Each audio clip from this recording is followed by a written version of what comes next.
It's really a pleasure to be here tonight. I don't get many opportunities to actually do anything as your liaison, the Native Plant Society. So it's really a pleasure to come and give this talk tonight. I did give a talk also to the Albuquerque chapter back in January. And after giving that talk, I thought I need to rework this a little bit. And so hopefully this is kind of a new and improved version of that. I think a lot of people are surprised to find out that the DOT has a Native Plant Society liaison. I think that's natural. When we think of transportation workers, we tend to think of people like this, right? Roadway engineers, maintenance workers, construction and paving crews, traffic analysts. And it's true, all of these people and hundreds more who work behind the scenes are really the people that give us our highway system that we use every day. And they're very important, but the DOT mission is more than just providing a highway system. If you go to our agency website, which is shown here, you can see our mission statement actually reads, to provide a safe and efficient transportation system for the traveling public while promoting economic development and preserving the environment of New Mexico. I think it's great that that actually shows up in our mission statement. And to carry out that part of our mission, we're actually an agency that's also staffed with archaeologists, historians, wetland scientists, wildlife biologists. We've got landscape architects, environmental planners, and even botanists like me. And when it comes to native plants, I know we have lots of room for improvement at the DOT, but I am happy to report that being familiar with other DOTs around the country, New Mexico has one of the most progressive native plant programs in the nation. And I really think that we're starting to hit our stride at looking beyond just automobiles, looking beyond the edge of the pavement at some of the other social, ecological, and botanical services our highway rights-of-way can provide. And that's what I'd like to talk to you about tonight. And specifically, I'd like to go over 5 different topics. First, I thought we could go over why is the highway environment botanically important? Because that's something most drivers don't think about as they're using our highways every day. Secondly, I thought you might be interested in our newly upgraded native plant revegetation program. I'm particularly excited about that. Thirdly, I'd like to talk about rare plant conservation along highways. As you might imagine, being a rare plant next to a highway is a very challenging place for the plant and for our maintenance workers. Fourth, I'd like to give you an overview of a brand new initiative at the DOT where we're using native plants for dust control in southern New Mexico. And then lastly, I want to save time, hopefully, to just open it up for a discussion about how we can work together to achieve some common goals. Before we jump into that, though, I thought we'd go over a little background information. What do we mean when we talk about New Mexico Department of Transportation? A lot of you may know this, but NMDoT manages state highways. Those are the ones that have this ZIA route marker that we've all seen around. We also manage all the federal highways, which are this black and white shield here. And then of course we also manage the interstate system with the red, white, and blue shields. But we don't manage city roads, county roads, tribal roads. So if you see something awful happening on a city or county road, it's not us. But it often is us if it's along a state highway. And you add all those state highways, US highways, and interstates together, and you realize that is a vast network of roads. And if you put them all together, it adds up to about 11,000 miles of highways in this state. And then if you multiply that by 50 to 100 feet of vegetation on each side of the highway to the edge of the right-of-way fence, that adds up to 215,000 acres statewide of vegetation that we manage. Is 215,000 acres very much? Compared to the tens of millions of acres managed by BLM and Forest Service, that's a drop in a bucket. But I think there's some things that make DOT lands particularly interesting from a botanical perspective. I'd like to go over those tonight. Most notably, cattle, or specifically the lack of cattle. Virtually all of our highways in this state are fenced to keep cattle out. Obviously, you don't want cows on the highway. That's a crash hazard. So with the exception of a few highways in remote areas that are considered open range, there's no grazing on over 200,000 acres in New Mexico. That's practically unheard of, right? And as a result of that, you often see a very dramatic transition in vegetation as you cross our right-of-way fence. This is an example of just such an area. This is Highway 550 south of Cuba, New Mexico. And the area out here is the area outside the right-of-way fence. This is all owned by the Bureau of Land Management. And it's been grazed down to basically 3 species. There's juniper, cholla, and snakeweed. There's almost nothing else growing out there. But as soon as you cross the right-of-way fence, you have this incredibly lush, narrow refuge, if you will, for native plants and pollinators and ground nesting birds. This is really a spectacular location. Not only are there annual sunflowers throughout the area, but Colorado 4 o'clock, bush morning glory, Rocky Mountain bee plant. There's globe mallows everywhere. It's really an amazing spot, and it really demonstrates this refuge-like quality our right-of-way can have in some locations. I thought I'd also point out something that seems to be of interest to a lot of people, and it's something we'll touch upon other times in this talk. But people often wonder, what's going on here on the edge of the highway? The DOT is required to maintain the safety of the highway shoulder. And so typically what will happen is there'll be a narrow area of rock shoulder on the edge of the pavement that's usually either bladed or sprayed with herbicide to keep it clear of plants. That's mainly to allow drainage to flow off the highway, because if there's standing water on the highway, people will hit it and hydroplane, and it causes accidents. So that's, when you see something like that, that's usually what that's for. Then there's usually a narrow zone here that's mowed a couple times a year. And our policy at the DOT generally is just to do one pass of the mower on the side of the highway. And really that's a very light-handed approach compared to most DOTs in this country, which will mow all the way across to the right-of-way fence, wiping out all that habitat. Typically we don't do that unless there's some special circumstance in the area that warrants it. So I know that as a plant lover like myself, it is frustrating sometimes to see plants in this zone get mowed, especially when they're just about ready to go to seed. But it's a struggle that we have. It's a conflict that every DOT deals with. And I'm hopeful that we will make improvements. The DOT does have to maintain that for safety, but maybe there's some flexibility on when that mowing happens. And I think that there's a movement in that direction to at least take a closer look at that.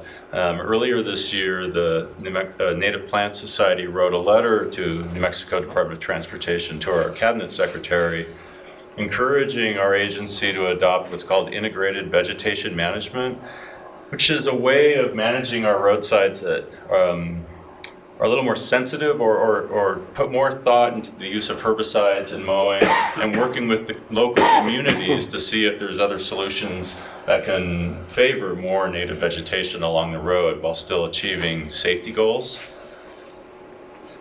I have some other examples of this highway fence effect that are pretty interesting. This is another location along US 550 just north of the town of San Isidro.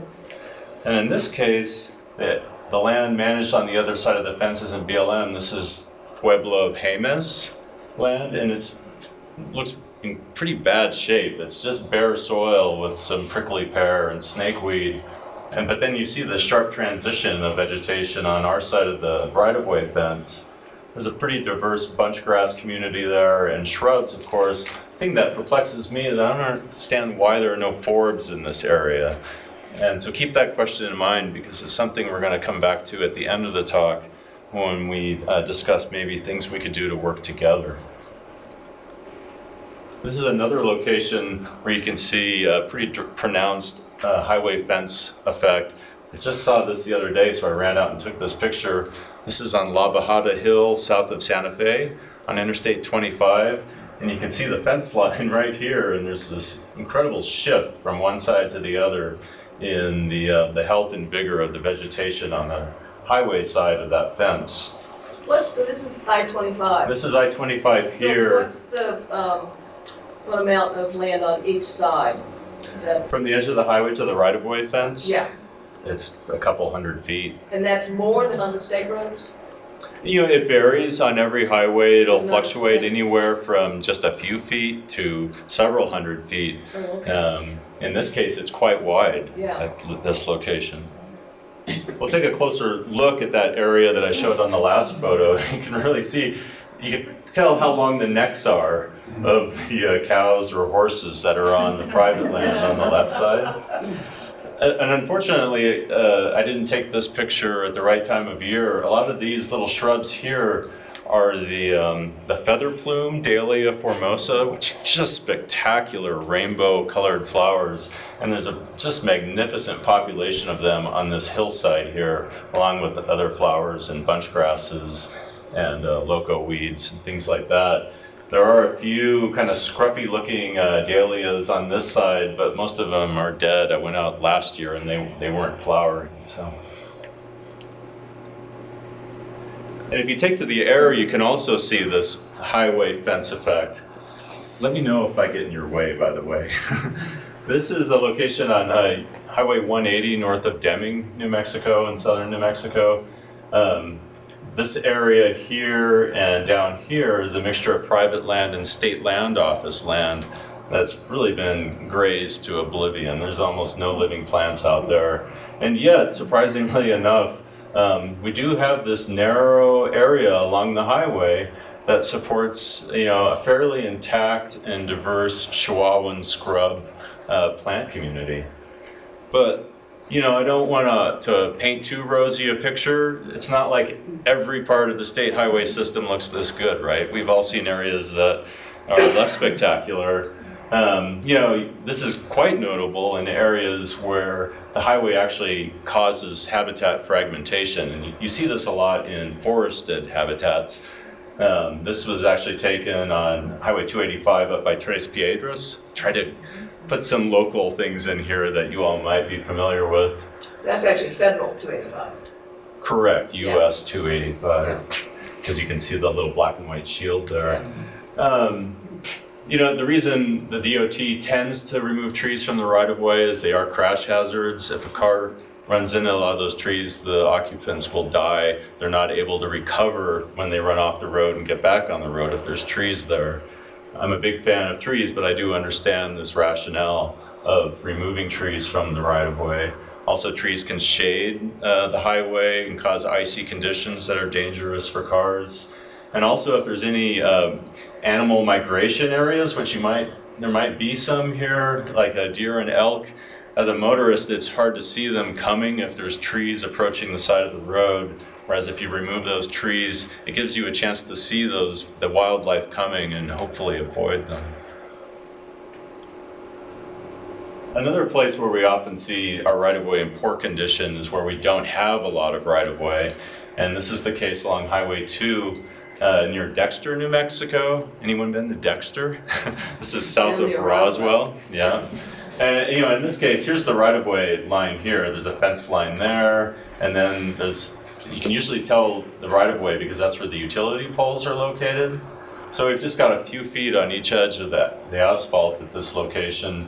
And it's going through an area where the adjacent land users use herbicides and are intolerant of vegetation. So you get a lot of drift off of this agricultural field. You get a lot of drift off the railroad that seems to operate a kind of a bare earth policy. It's kind of a lost cause in these sorts of situations, but not as glamorous as some of the things we looked at earlier. So we talked about one of the unique aspects of the highway right-of-way being that it's not grazed. Another one is that the highways are inherently interconnected, right? And that connectivity is certainly important for us. That's how we move around. That's how I got here tonight from Santa Fe. roundabout way. We use highways to find our mates, to reproduce, and that's what plants need too. They need connectivity to disperse, to have pollen flow, to have gene flow, and especially in the advent of a changing climate where plants are going to need to migrate in latitude or elevation to respond to climate change. They need habitat connectivity to do that, but that's increasingly difficult these days. Prior to settlement and the degradation and fragmentation of habitats, plants could have gene flow in virtually every direction. Now a lot of those pathways are broken. But this is one service a highway right-of-way can provide. Oh, I'm sorry. Yes, thanks. Keep reminding me if I drift in. Remember this photo that we looked at earlier. If you're the sunflower growing in the highway right-of-way and you're looking for mates, you're not going to find them out in this BLM land or in the BLM land on this side. You really are stuck now, just looking up and down the highway for opportunities for gene flow, for migration. From a plant or a pollinator point of view, then our highway right-of-way probably looks something like this, right? The highway right-of-way is sort of like stepping stones through an ocean of inhospitable habitat. And maybe in the long term, this isn't enough to sustain plant populations, but at least it's offering something. And I think that's something that we recognize at the DOT as an important role our highway can provide. Another way of thinking about this is to look at our state parks and wildlife refuges. We all recognize these areas as being, refuges for plants, centers for plant biodiversity.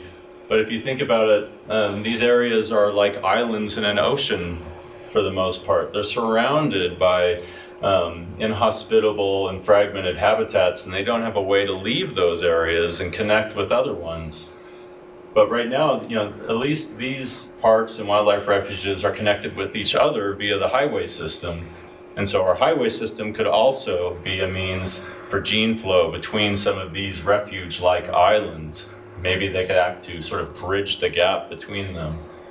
So that's something that we hope to improve in the future through better revegetation practices, which we'll be talking about later in this talk. What's the difference between, I'm having a hard time reading that. Yeah, that's Wildlife difficult to read, refuges isn't on it? the right? Yeah, this is just a Google Map image. Up here are the state parks. State parks, okay. And I don't know if that's comprehensive. And this is, down here are the federal wildlife refuges. Okay. Mm-hmm. Another kind of unique aspect of the highway environment is that the plants there are uniquely visible. And what I mean by that is that, for better or worse, we all spend a lot of time in our cars. And what are the plants that we see? They're the plants along the roadside. If you multiply that by 100,000 car trips per day on our highway system, these are the most seen plants in New Mexico, right?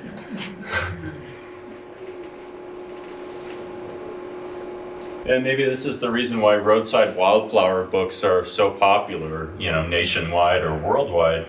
These are the plants that we see every day, that we know, that we want to find out more about. But plants along our highways do more than just make our driving experiences more enjoyable.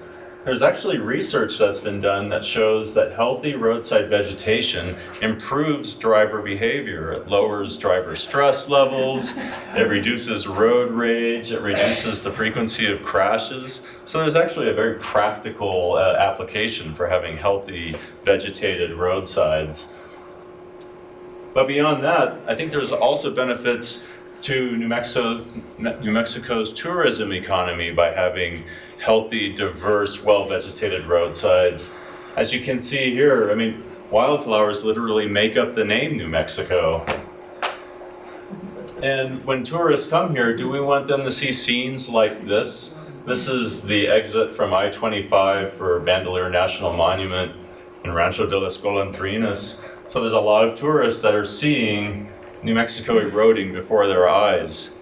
Do we want them to remember this when they leave our state? Or scenes like this, where someone obviously brought their motorcycle all the way to New Mexico to take its picture next to a nice stand of globe mallow. But I think this demonstrates that, you know, part of the land of enchantment is the vegetation everyone sees as they're driving our highway system. And I got this email just the other day that Jan forwarded to me, and this is from a Native Plant Society member, and I think this person said it very well. So I'm going to read this email if you can't read it. It says, why, when you are driving west on the highway towards the Gorge Bridge, where most visitors to Taos will go, the sunflowers, glorious in full bloom on both sides of the highway, practically leading you to believe you are on the yellow brick road in the land of Oz. The color and splendor magnificent. The DOT comes and cuts them down. It happens every year. I'm amazed how much money they spend on the advertising campaigns for Land of Enchantment and Magic New Mexico. And it's right there. And I think, you know, amen, right? That's the point I'm trying to make.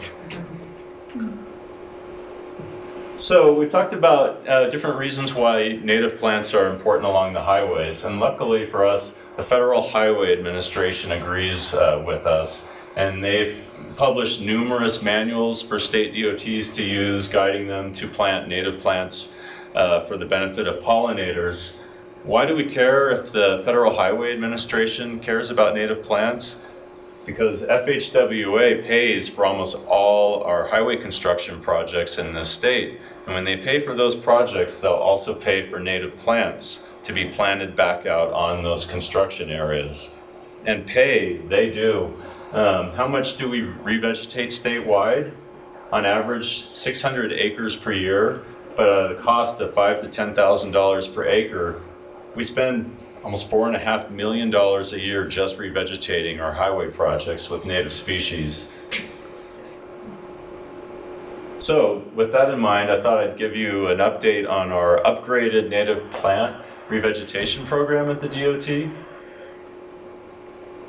And one of the questions we're often asked is, which native species do you use?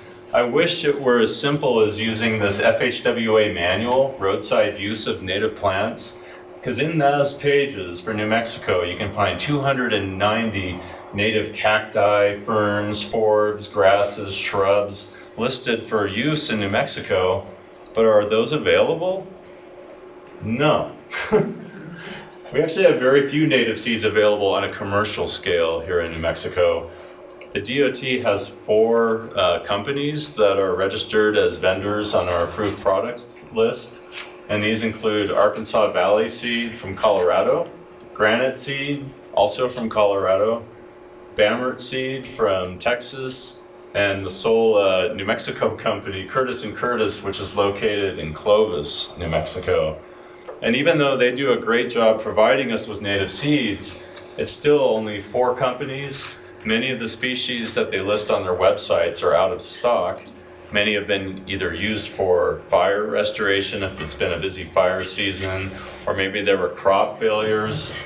Even if they have them at all, they're often in very small quantities, less than we can use, because most of them aren't farmed and produced at a commercial scale. They're collected from the wild in fairly small quantities.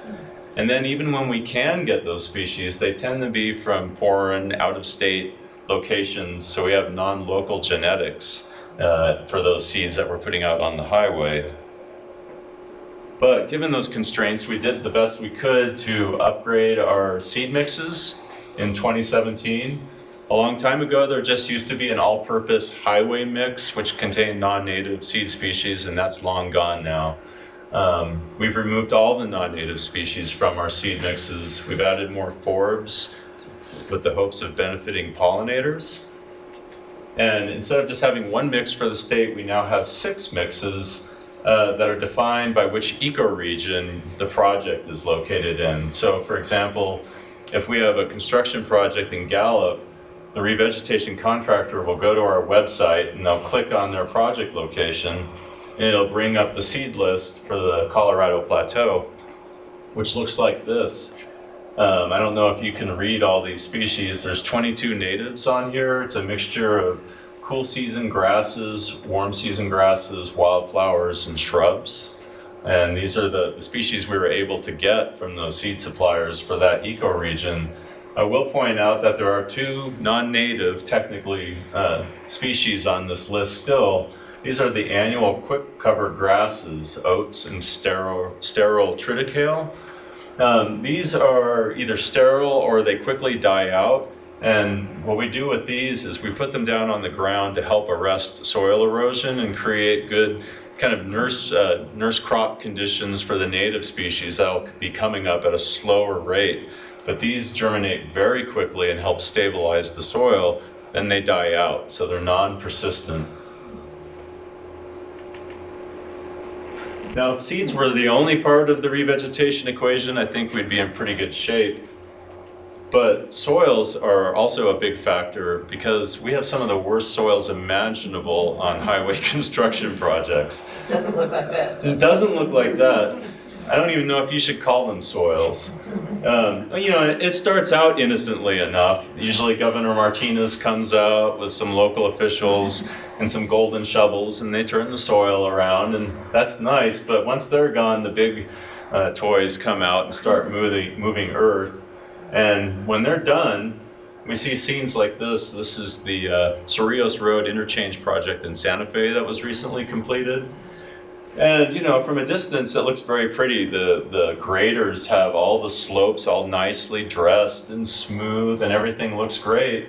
But from an ecological standpoint, the soil structure has been destroyed. The biota and fungal associations in the soil are gone. The nutrients and nutrient cycling in the soils are gone. What we're left with really is just a highly erodible, weedy mess. So we do our best to counteract that or compensate for that by also upgrading our site preparation methods. And I don't want to go into too much detail on this unless you really want me to, but to summarize, we basically have two seeding classes depending on how steep the slopes are. Class A seeding happens on gentle slopes, less than 2 to 1, or actually 3 to 1 or flatter. And then Class C seeding happens on steeper slopes. And what we do on the Class A areas for revegetation is we disc the seed bed to 4 inches, and then we apply a fertilizer, which includes humates and mycorrhizal fungi to try to get some of those biological processes going again. That gets disked in the 4 inches. Then we apply an inch of compost mulch, and that gets disked in the 4 inches. That gives it a lot more organic material. And then the seeds are drilled in using a seed drill to a depth of anywhere from 1/4 to 1/2 inch. That helps ensure that the seeds don't blow or wash away, and it gives them good soil contact. And then lastly, we crimp straw onto the surface of the soil to help prevent erosion. And we apply a tackifier, which is a natural mucilaginous substance that sort of creates a crust on the soil and also helps keep it from washing away. Straw crimp? What is that? Straw, so like hay stems, it's certified weed-free straw bales that get blown down out onto the site. And then a machine comes and crimps the straw into the soil to help keep it in the soil, and so it doesn't just blow away with the first How do you wind. crimp it? I'm sorry? How do you crimp it? We'll have a picture that shows a straw crimper, but it's basically, it almost looks like a disc or a plow pulled behind a tractor that has a wheel that just sort of forces the fragments of straw into the soil, so it's kind of connected then with the soil.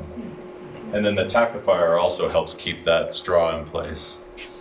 The difference between Class A and Class C seeding is that on steeper slopes, we can't get seed drills on those slopes because they're too steep. And so instead of drilling seed, the seed gets, we use hydroseeding to apply the seed and the fertilizer. We use scarification of the soils instead of disking because we can't get full-blown discs onto those steep slopes. Then hydromulch is applied on top of all of that, along with a tackifier to help keep it on the slope. And then we also have learned that it really helps to put rock mulch on top of all of that, a layer of rock, which helps prevent erosion, and it also harvests water and keeps the soil moist, so it's a better environment for the seeds to germinate. What diameter rock is that?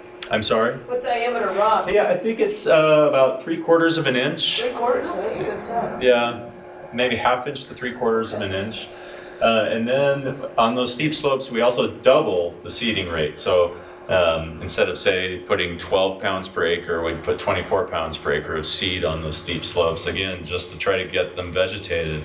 Because if you ever see areas that don't have vegetation along our highways, it's often these road cuts, and they're quite unattractive and usually eroding. We're trying to stop that.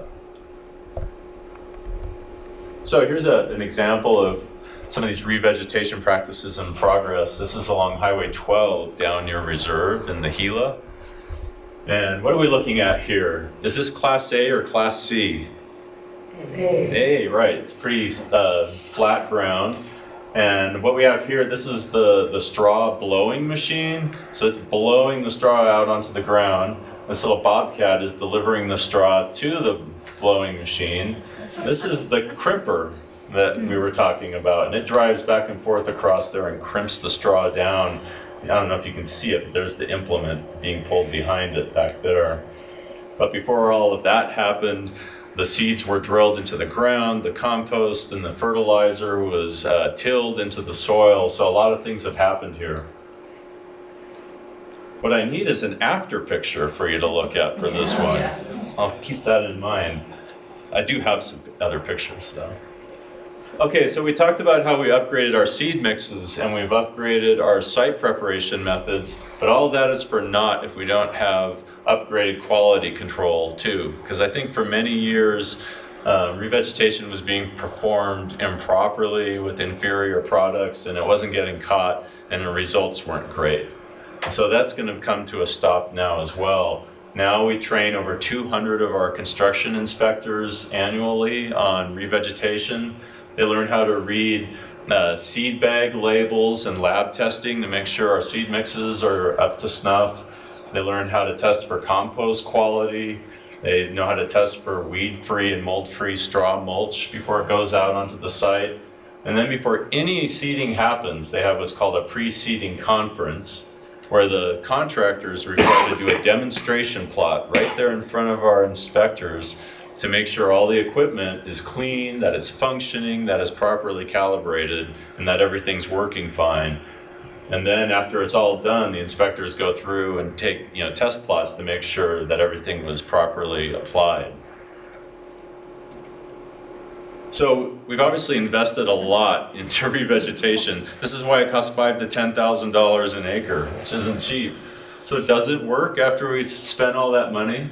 Well, this is that Cerrillos Road interchange again after it was completed in Santa Fe. And if you read the newspaper in Santa Fe, you'd probably think we're a bunch of idiots because they're like, why is the DOT planting kochia and oats and weeds on our projects? What are they doing? And that's frustrating to hear because we've been trying so hard and spending so much money to make it work. But fortunately, it is working. If you look at the areas where there is no kochia, or if you look under the kochia after it was mowed down by our maintenance crew, the natives are coming, and they're coming in great at this location. Four-wing saltbush, yarrow, there's penstemons coming up, there's winterfat, globe mallow, purple tansy or prairie aster, the false golden aster, Lewis's flax. It's really coming in nicely. So in summary, in the future, we're hoping to have fewer locations like this, especially these eroding road cuts that not only do they look bad, but they're not providing any of those botanical and ecological services we were talking about earlier. And hopefully we'll also have fewer regrets about species selection in the future. In the old days, we were using seed mixes recommended by the Natural Resource Conservation Service, and they contained species like yellow bluestem and layman's lovegrass, which are now considered sort of ecological pests that degrade rangelands and native habitats. So I think we've made a lot of progress, but we still have a lot of challenges as well. As I mentioned, we have limited native seed availability and non-local genetics of the seeds that we can get. We're also experiencing compost shortages. Right now there's only 3 commercial suppliers in the state. And if we have large projects that use up a lot of compost, it's not much to go around. So if you want to start a new business making compost, I think there's money to be had. Also, one challenge is conflicting philosophies about roadside wildflowers. I personally think from a pollinator perspective, we can do more good than harm by providing habitats next to our highways. But some people raise concerns that why would we want to attract pollinators to their deaths? You know, we see bugs getting hit by cars all the time, and some of those are native bees and butterflies and other insects. And it's true, it's something, it's a legitimate concern. Again, I tend to think we're doing more good than harm, but I don't have any data to confirm that. It's something to think about. But probably our biggest challenge is our own highway maintenance practices, mowing and herbicides beyond the highway shoulder. For example, this is the Santa Fe bypass, New Mexico 599, the interchange with South Meadows Road in Santa Fe. And this area this is a new interchange that was built a few years ago, and we spent a lot of money planting natives back into this location. And they're all getting mowed several times a year. This is what it looks like from the air. It's actually quite an innovative interchange. This is New Mexico 599 here. South Meadows Road goes across it, and there's these interesting roundabouts here and here where the ramps and frontage roads all tie in. But this whole area around here is regularly mowed down to the ground. It's about a 50-acre area, and it seems counter to our investment we made in establishing native plants if they get mowed down to the ground all the time. Some of that might be for safety reasons. I do realize, especially with these roundabouts, there's sight distance issues where you need to be able to see if cars are coming or going and where they're at. But I still feel like there's probably a compromise that can be met here, and so that's an area. That's our maintenance crews. The DOT. Yes. And yet, if you go up and down the highway, they do a great job at just doing the one pass with the mower and leaving the rest of the shoulder to our native plants. So I'm not sure what their goals are here, and that's a conversation we would like to have. Okay, now I'm going to quickly shift gears and talk about rare plant conservation along highways. For those of you who know the Endangered Species Act at all, you know that plants tend to get the short end of the stick compared to animals. And you can see this reflected in the 40th Anniversary Endangered Species Act poster on the U.S. Fish and Wildlife webpage. How many plants do you see on this poster? Well, there's a Sitka spruce here that the eagle is perching on. But yeah, they're basically, being ignored. And, from a legal standpoint, unlike animals, plants aren't protected on non-federal lands. That's how they're getting the short end of the stick. And that raises the question then, does the Federal Endangered Species Act protect plants on New Mexico's highways? And the answer is sort of, right? All of our highway rights-of-way are non-federal lands, except where they pass over BLM or Forest Service lands. So in those lands, the ESA applies, but for the rest of the highway, technically it doesn't. Luckily, that doesn't really matter, and that's for a couple reasons. One is most of our highway projects are funded by the Federal Highway Administration. They're a federal agency. Their funding invokes the Endangered Species Act.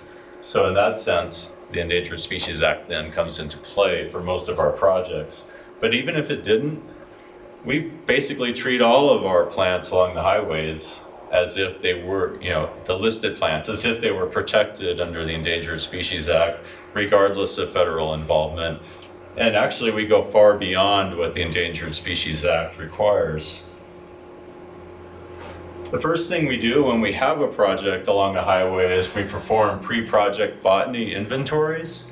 And if we were just abiding by the Endangered Species Act, we would only be surveying for 13 federally listed species and 1 candidate species. But that's not what we do. We actually, at the DOT, survey for 197 species, the Rare Plant Technical Council species list, which includes 37 state-listed species. So we're going far beyond what's required by the federal law. And actually, starting basically now, we're going beyond that. We're now looking for 235 rare plant species, and these are the species that are covered in the New Mexico Rare Plant Conservation Strategy. Are any of you familiar with this document? This came out last year, 2017, and it's wonderful. It was developed by Daniela Roth, who's the botanist with the Forestry Division at EMNRD, with interagency funding and involvement from Forest Service, BLM, U.S. Fish and Wildlife Service, and a lot of other nonprofits and other stakeholders. And one of my favorite things about this conservation strategy is it has a new mapping tool, which makes our life at the DOT much easier when it comes to doing our botany inventories. In the old days, if we had a project and we wanted to know what we would inventory for, we would go to the Rare Plant Technical Council website and it would give us a county list of plants, which typically wasn't very useful. But with this, what they did is they worked with the Natural Heritage Program, and they have data points for all known rare plant locations across the state. And using that, they created these maps of 133 important plant areas statewide, which makes it really much easier for us because we can very quickly use this tool to find out if one of our projects occurs in one of these plant areas. If it does, we know, A, we need to do surveys for rare plants, and B, we know which plants to survey for. Otherwise, a county list isn't that useful. Usually the plants on the county list aren't anywhere near our projects.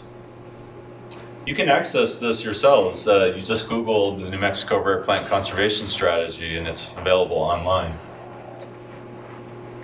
So what happens when rare plants are found?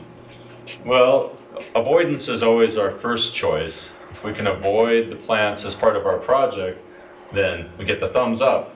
But that's not always possible, and when avoidance isn't feasible, then we try to minimize and mitigate our impacts as much as we can. So I thought I'd give you some quick examples of how this actually looks in reality. The first example is an example of how we avoided impacts to the Sacramento prickly poppy, or Gemini pliacantha. How many of you have been to New Mexico's only highway tunnel? In the Havens. No, actually that's not on a highway, but those tunnels are pretty cool. That's for a Forest Service road at that location. This is In the Sacramentos? US Highway 82 east of Alamogordo near High Rolls. Yeah.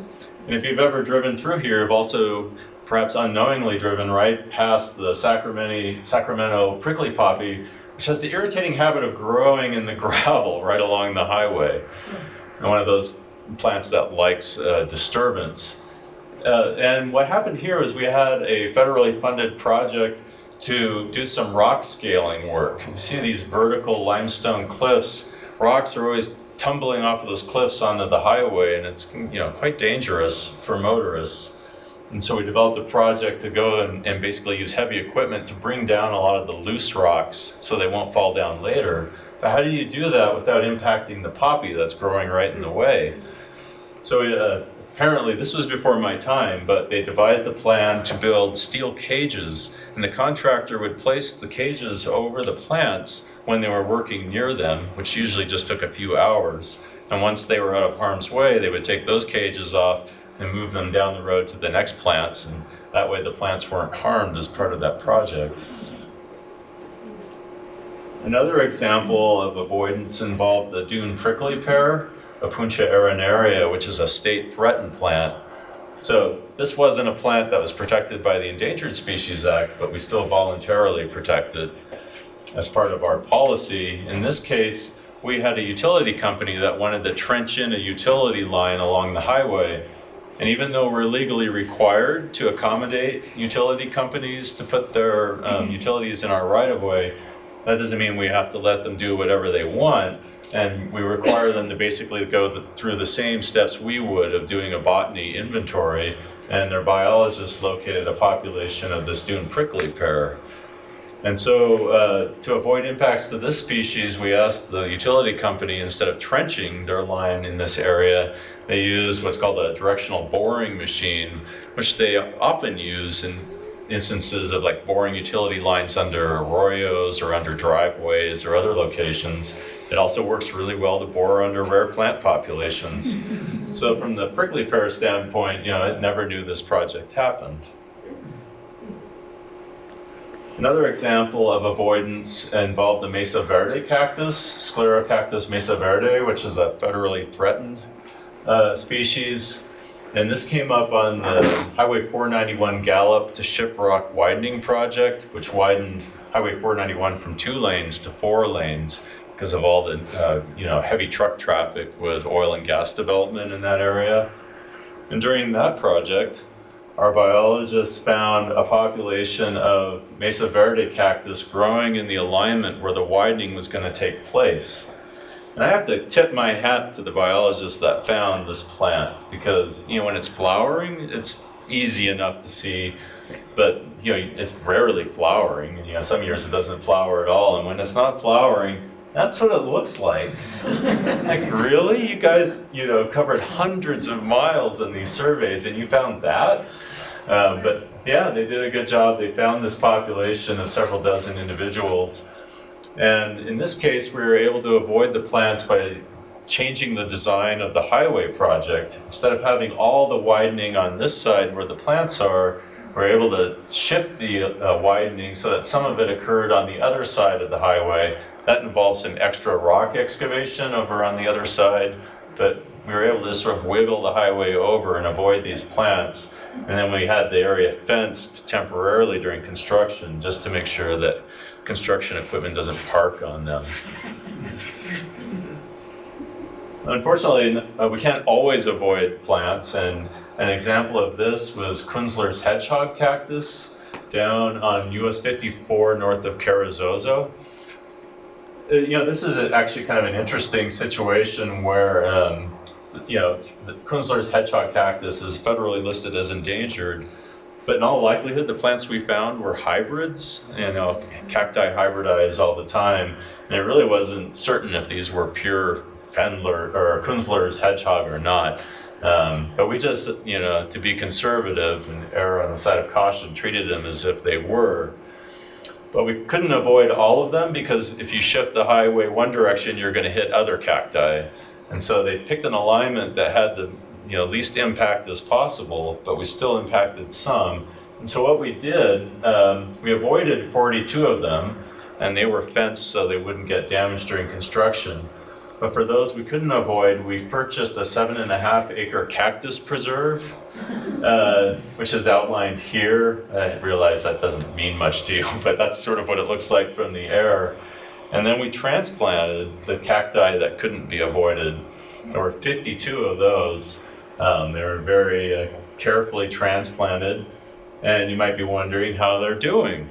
And they're actually doing really well. I've been going out every year with Jennifer Mullins, shown here. She was actually your previous liaison with the DOT, and you might also know her because she's the environmental analyst in our group that covers the Taos area.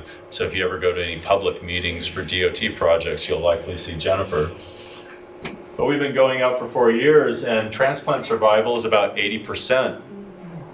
And is 80% good? Well, to know, you really need to look at what's the survival rate of plants that weren't transplanted, that weren't impacted.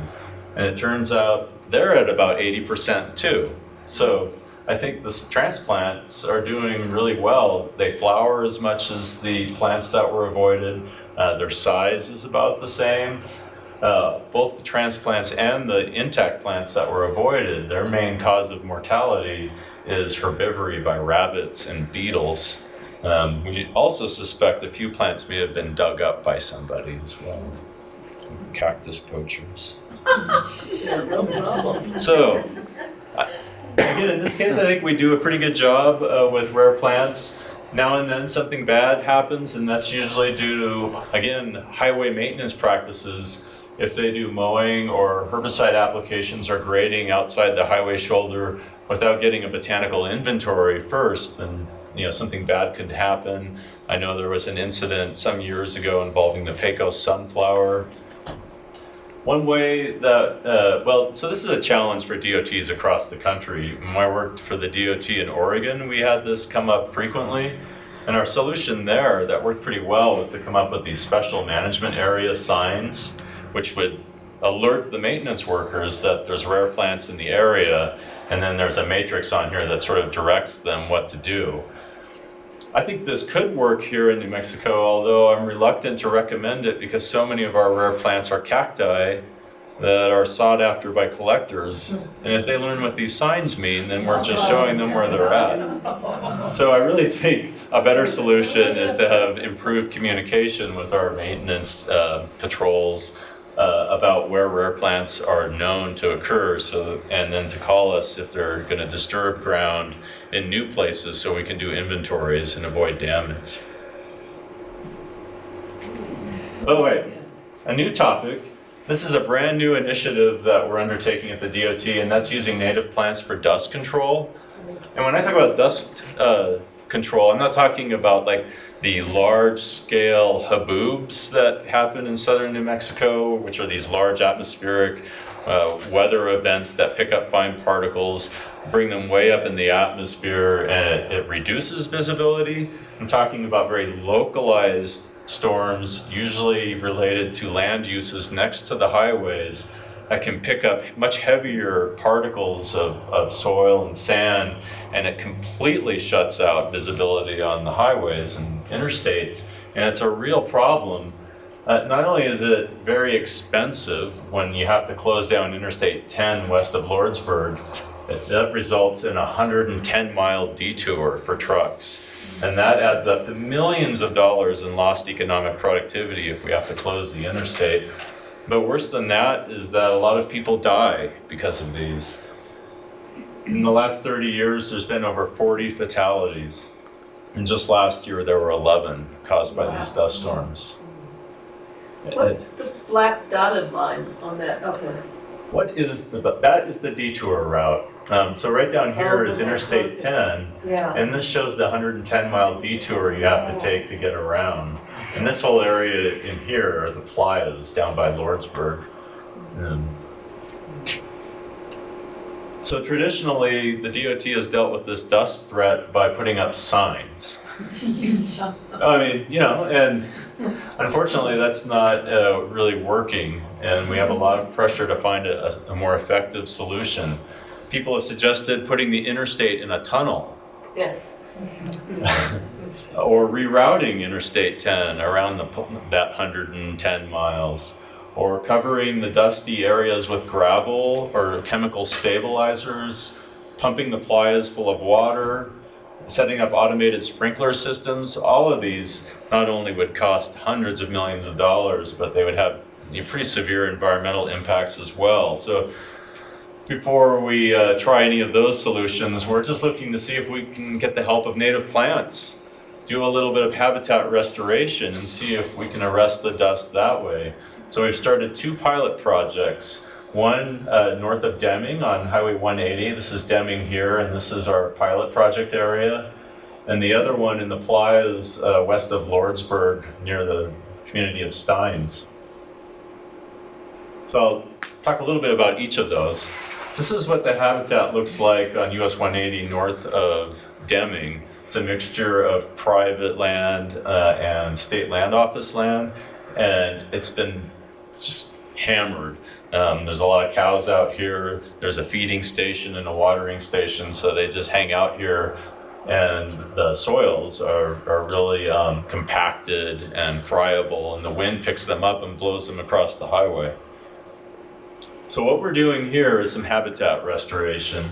We started out by purchasing a 5-year easement from the landowner, and then we fenced the whole area to keep the cows out. And then we've partnered with Gordon Tooley from Tooley's Trees. You know Gordon? Yep. And he has come out and been doing some keyline plowing. And if you're not familiar with that, this is his keyline plow. And it has these very deep kind of chisel teeth on it that go down about 1.5 feet into the ground. And the idea is to run that across that compacted ground and put deep furrows into it. Before that happened, the water, when it would rain, would just perch on top of that soil. It would have a clay-like crust, and it would just all run off, and none of it would sink in, so none of it's available for plant life. But this keyline plowing is designed to let that water infiltrate in and become available for plants. And then in combination with that, he seeded the area. So this is what the area looks like during the keyline plowing. This is Gordon, and this is our landscape architect, Bill Hutchinson. And they're looking at the area here on the left that's been keyline plowed, and this is the area that hasn't.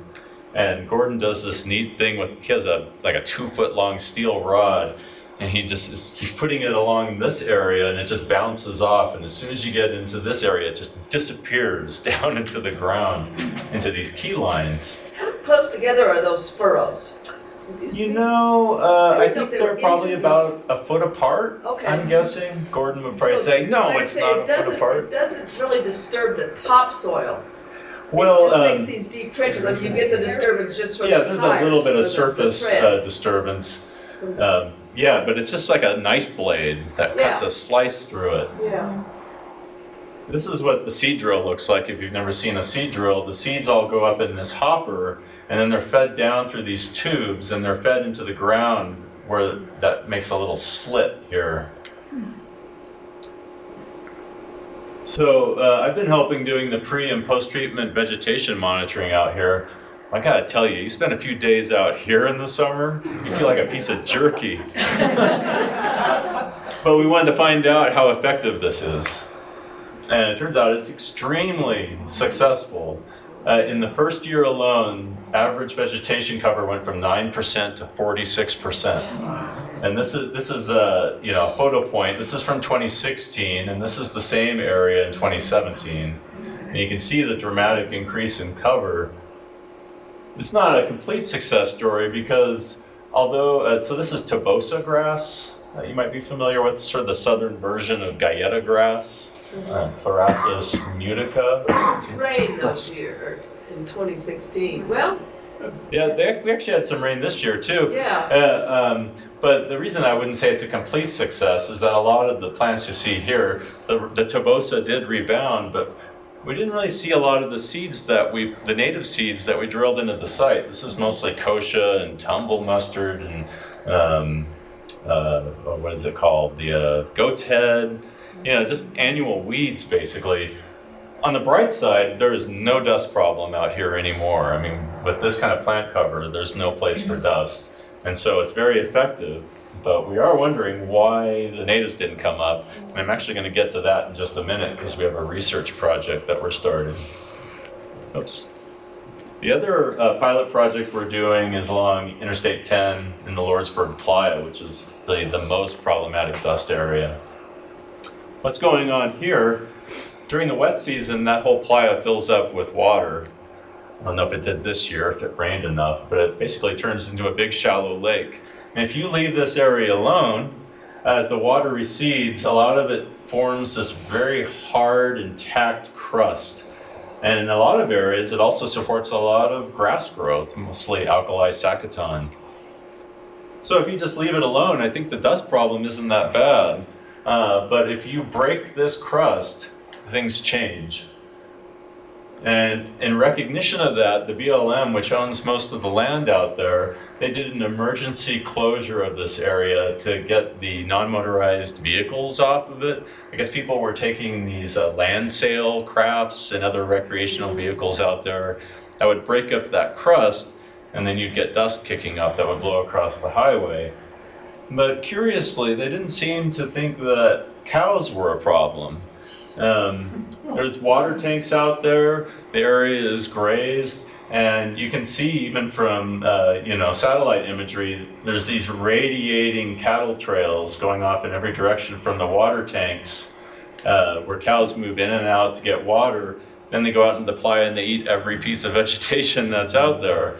And I don't know, we at the DOT sort of connected the dots and thought, it seems like the dust is being caused by the ground being broken up by these cows. BLM was not so certain about that. So what can we do if we don't own the land? Well, we've done a couple things. We petitioned the BLM to halt grazing out there. And they've taken that petition under advisement, but it doesn't appear anything is happening in the short term. We also nominated the playa as a BLM area of critical environmental concern. That's another means by which there might be some leverage some year in the future to get this area withdrawn from being grazed. But right now, that nothing seems to be happening with that nomination. Probably takes some time. But the thing we have been able to do is get money from the FHWA, Safety and Research Funds, to start doing some stuff out there to fence and restore some isolated areas, some of the worst areas next to the freeway. And in this, the BLM is cooperating with us. And so what we're doing is we're spending that money to partner with a company from Silver City called Stream Dynamics. They did a complete evaluation of the playa, trying to identify the main contributors to the dust. And they've come up with sort of a recipe to try to restore the area. One is to arrest sediment input from degraded uplands. These are old kind of lake shorelines that are, have vegetation, but due to erosion and head cutting, which you can see here, a lot of the sediment that rolls off the area during rainstorms, instead of getting trapped by vegetation, it's shunted all the way out like a funnel onto the playa where it can then be picked up by winds.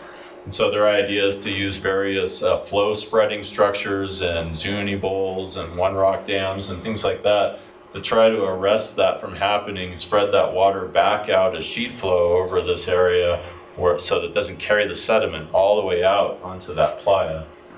Similarly, down on the playa itself, they found a lot of berms and ditches that have been installed over the years from past ranching activities, presumably. And we're going to take those out, smooth everything back out to restore natural contours and natural patterns of hydrology that will hopefully minimize some of the sediment transport that's happening out there. And perhaps most importantly, we're going to fence the areas to keep the cows out of these just isolated parts of the playa. And then they're going to use what's called an imprinter to plant native seeds in the area. I'd never seen one of these before, but this is what it looks like. It's pulled behind a tractor, and it has these sort of cleated protuberances on it that make these little divots. And then there's some hoppers up here where the native seeds are stored, and they're fed down into these divots, and that provides microsites for germination and establishment. It's a way to get plants growing out there again. And are they covered or mulched or anything? No, they're just left like that, but the way the wind tends to blow across the surface, it creates almost like little eddies every time it hits one of these divots, and the seeds tend to stay in them, and then sediment sort of gets deposited on top of them. So it's a way of almost planting those seeds. So where are we at? This is called phase 1. It's going to start this year, but first we have to complete what's called an environmental assessment for the BLM before they'll authorize the project. And then in the future, we also have money to fund expanded phases of this elsewhere on the playa. And lastly, we have a brand new research project coming up to develop higher performing seed mixes for these dust prone areas. I think I mentioned with that former project that a lot of the natives weren't coming up, and we're wondering why. Is it because the seeds that we're using, like I mentioned, aren't locally adapted? They might have been collected from Santa Fe or out of state or from different elevations, and they might not be suited to growing in the playa. And so we've partnered with the Institute of Applied Ecology, which is a nonprofit organization out of Santa Fe, and they're going to put in test plots throughout this region comparing our standard Zone 5 seed mix with the same seed mix but with local genotypes of those same species to see what difference those local adaptations make. And at the same time, they're also going to try using other native species that aren't in our seed mix to see how those work. Currently, these are species we can't get because they're not commercially available. So they'll collect them from local sources, and if they prove to work, then maybe we can get those in the production either under contract or by just getting them into commercial production by having a demand for them. All right, so I'd like to get to having a discussion about how we can work together. So far, we've talked about ways that highways and plants can work together. We've talked about how native plants and pollinators have refuges in highway rights-of-way, how highways provide interconnected corridors for plant and pollinator migration and gene flow. how the plants can provide both aesthetic services and benefit our tourism economy. We've talked about conservation of rare plants along highways and native plants for dust control. We didn't talk about several other services native plants can provide along our highways, such as filtering polluted water, for water quality, and also for carbon sequestration. Roadside native plants can fix a lot of carbon and help reduce the carbon footprint of our transportation system. So if highways and plants can work together, I'm sure we can as well to hopefully achieve some common goals. One idea I had is, you've heard of the Adopt a Highway program for litter control, but why not adopt a highway program for native plant enhancement? And it turns out we're not the first to think of this. Missouri DOT has already started a program like this, planting wildflowers mostly in the rights of way. And Native Plant Society of New Mexico could put their logo on a sign like that if you have an area where you think you'd like to do something. And remember this slide from the start of my talk? Forbs seem to be missing from this location.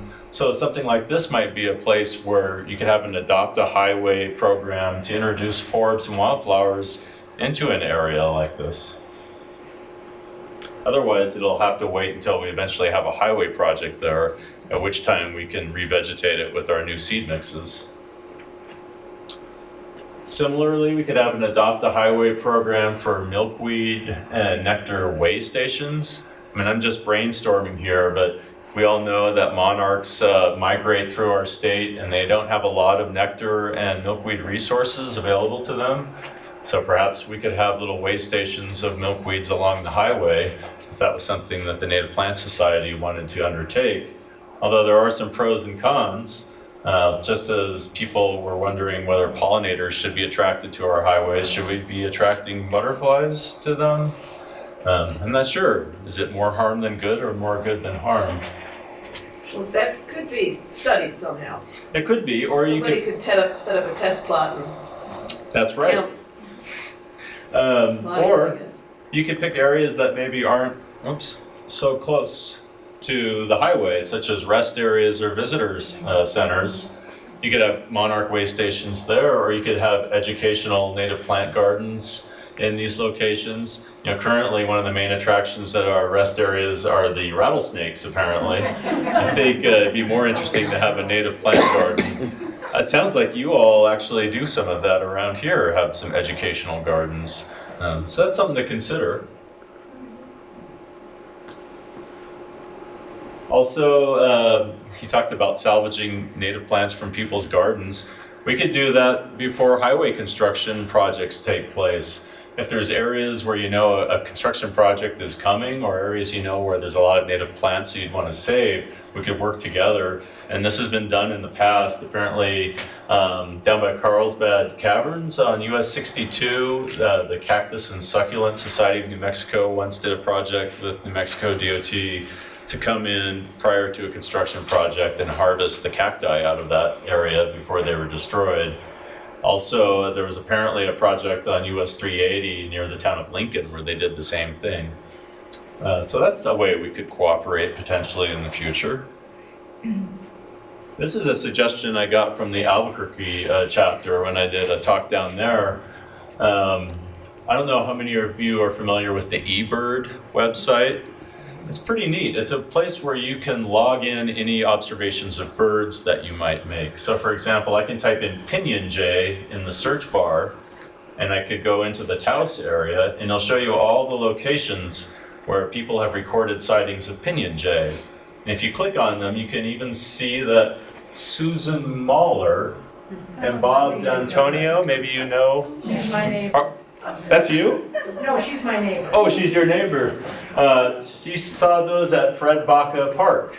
Looks like there were 4 of them. Ostensibly you could do something similar for roadside native plants, or even non-roadside plants for that matter. And maybe that's something we could partner on. But ultimately, you can all help be our eyes. We're just a few environmental folks in our department, and we're doing our best, but we can't be everywhere. And we have chapter members with the Native Plant Society across the state that could help be our eyes. If you know of rare plant populations, it'll be a lot easier for us to protect them if we know where they are. So if you could share that information with us, that'd be helpful. Similarly, if there's a noxious weed threat that you know about that's just driving you crazy, report that, and maybe that's something we can help get addressed. Or if you see maintenance conflicts with botanically significant areas, like the one member that mentioned the sunflowers on the way to the gorge, those emails are very helpful because they're very specific. They mention exactly what they're interested in preserving and where it's located, and that helps us take action. That's a message I can pass on to our maintenance districts and see if we can find a solution. So that's really it for my talk. At this point, I'm hoping that there might be time to hear what ideas and concerns that you have. I'll write those down and we'll see what we can do together. And if you don't have ideas now, whoops. This is, oops, oh, now I've done it. That was my contact information. That's weird. You must have hit it. I probably hit a button. Right there at the, And Jan knows how to contact me as well, if you want to let her know later. But I'm located in Santa Fe, and that building that we just saw, there it is. On Cerrillos and Cordova Road, there's my email address and my phone number. and what about the state, other things? Is there a general, suggestion? Or should things just go to you? Ideas we have? I'd be happy to field any ideas you have, and then I can, forward them to the appropriate people. Yeah. Okay, so there's no general, Oh, there probably is some sort of general hotline for DOT, like the front desk at our general office. probably go to the DOT probably has a website. But then if it has anything to do with the environment or plants, it'll probably end up coming to me anyway. So I'm happy to work with you all. It's part of my job as your liaison, I think. So. Okay, Excellent. great, thank you, Steve. Yeah. I had no idea there was so much to learn about what went on the edges of the highways. There's a lot going on. There's a lot going on. Is there no affiliation or, the Wildflower Research Center, the Lady Bird Johnson Center? Is that, she spent her life dedicated to the beautification of America's highways. Mm-hmm. So you would think they would have research on some of this stuff, but is there no coordination? By research, do you mean like in terms of effects on pollinators being Like that, near yeah. the highways? So I was looking at the monarch butterfly issue. Oh, right. There might be information out there, the internet's a great tool, so Yeah, that's something. I never mentioned her because it's because of her efforts that a lot of this has even been done. Yeah. And, That crossed my mind in one of your earlier Yeah. things, that probably dates back to it's her before input his in the time. 60s and 70s. But Right, no, I'm familiar. I've been to the Lady Bird Johnson Center in really, Texas. that Yeah. is like a major, it's just absolutely incredible. Of course, that's where she's from, and that's what they centered. I was a docent at the center, so. Oh, you know, really? That's their whole reason to be. And so. Sort of bluebonnets, right? But others, but they have you can go to their website and get information about New Mexico. So. I'll check that surprised out. there isn't Yeah. some information that could be had from them. Yeah, I'm not certain. I'll check out their website and see if there's anything specific to New Mexico. Where are you at with this adopt a section? That is just an idea I had to discuss with you all, a suggestion that you might want to pursue. It hasn't been done yet, as far as I know, in New Mexico, but got to start somewhere. So if you can think of a section of highway that you would like to adopt and put natives into, then that's a conversation that we could start having. That will have to, I'm on this Taos representative to the state board, so in our next board meeting, that needs to come up. Yeah, and if we did something like that, then I would need to involve our maintenance districts to make sure they're on board and cooperative, so that we don't have you all, plant an area and then it gets, mowed down or something. Yes. I will say that that I have fairly nice response when I live up in Taos Canyon, and in the autumn it's lined with sunflowers on both sides, and I was coming home one day and I could see they're getting chopped down. Oh, right. And I stopped and I asked the person that was operating the equipment who I could talk to about stopping them, and they gave me a number. I got home. I said, if you just let them look a little while more, all of the finches and things like that eat all the seeds, but in a little while, it won't make a difference. And they stopped cold. Oh, They stopped Wow, cold. They left what us power. What power? I mean, I was amazed. Well- They actually stopped where they were, and they moved to somewhere else. you raise a good point. I've met a lot of our maintenance patrols, and these are salt of the earth people that live and work in the communities that they serve, and they're people just like us, and they will listen to suggestions and try their best if they just know, right? So. But it was just a matter of timing. It wasn't like I was saying never cut this. It was just let it go to seed, and when the seeds are eaten, cut them down. Right. Yeah. And if we ever do get to the point where we're adopting what's called an integrated vegetation management program, then that's the kind of thing where maintenance plans for roadsides get developed with community input, and something like that could be sort of built into it on the front end so that it happens kind of automatically, as long as it's not a conflict with roadside safety. But I mean, it's really seasonal. Yeah, for So, sure. if they knew.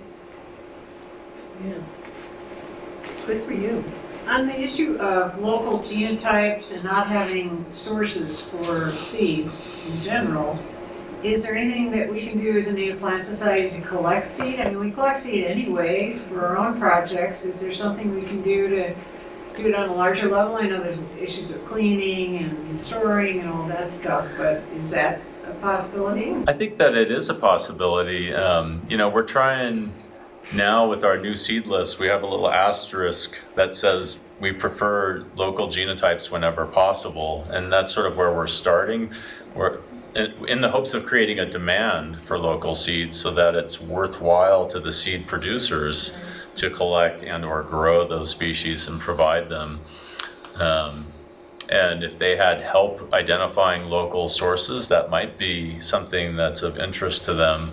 But it has to be at such a large scale to be commercially beneficial that I'm not sure what you could do with just a few people collecting seeds. A lot of the native seed producers will send out armies of people collecting seeds, or even use combines in some cases for like grasses and things like that. But Isn't IAE, Melanie said, aren't they trying to find people who maybe that could raise That's true. a particular species of grass and develop local, That's right. producers? Their group is forming what's called the Southwest Seed Partnership, and that's involving a lot of the different agencies in New Mexico to try to create a marketplace for locally collected native seeds. And like Jan said, not just collect them, but then put them into farmed production so that we're not going out and depleting our wild populations of seed every year. We're just using those as sort of founder stock, if you will, or foundation seeds to start crops that then can be used commercially. I can tell you a story about a neat project that developed in nice collaboration. You had Bonnie Harper Lohr's book there, one of your slides. Was that the Roadside wildflower book? Yeah, right. She's kind of one of the long-term deans of national native propagation and highways. Well, there's a program out at Aldo Leopold's old cabin in Tres Piedras that Bonnie initiated.